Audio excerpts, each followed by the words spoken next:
What's up guys? Isang mapagpalang araw po sa ating lahat. Dahil wala pa ulit kami project ngayon, ito magluluto muna ako ng seafood Cajun spice. Ito yung ating mga lahok, crabs, pusit, tsaka itong hipon. At itong aking nilagang mais. Bali nahalbusan ko na ito lahat para ilalahok na lang natin sa ating sauce. Ito nga pala guys, yung sauce natin. Bali bumili lang ako ng 2 butter, onion and garlic, ginisa.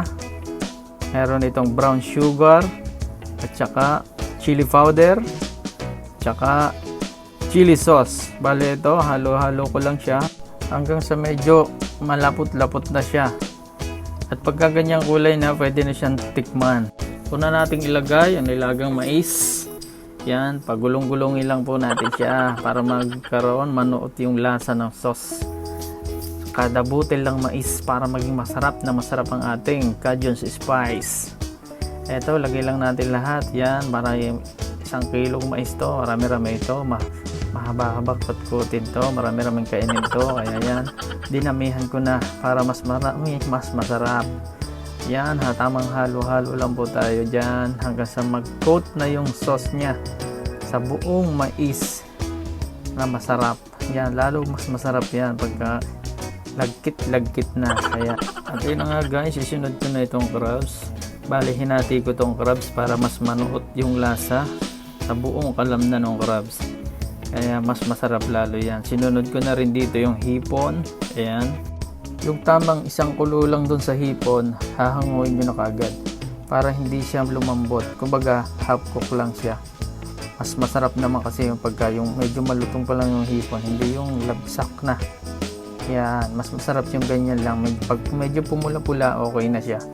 Tapos yan, ihahalo-halo din ulit natin dyan sa sauce para manuot yung lasa. At ayan, isusunod na rin natin yung pusit. Ganong process pa rin po yan. Yan, nahalbusan ko na rin.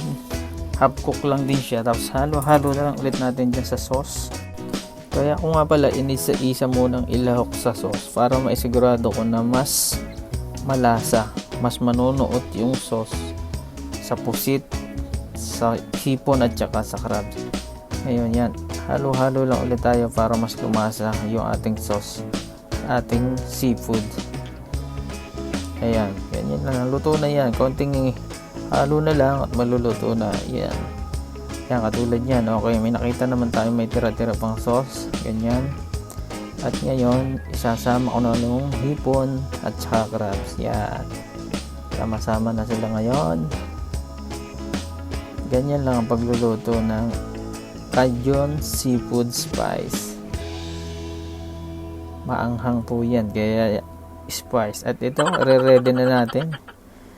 Eto na, nasa lamesa na. Eto, mag-uumpisa na tayo. Budil fight na to. Kita nyo naman, napakasarap niyan. Ready na, laban na to. Ayun lang, mag-uumpisa na. Kainan na. Bye bye.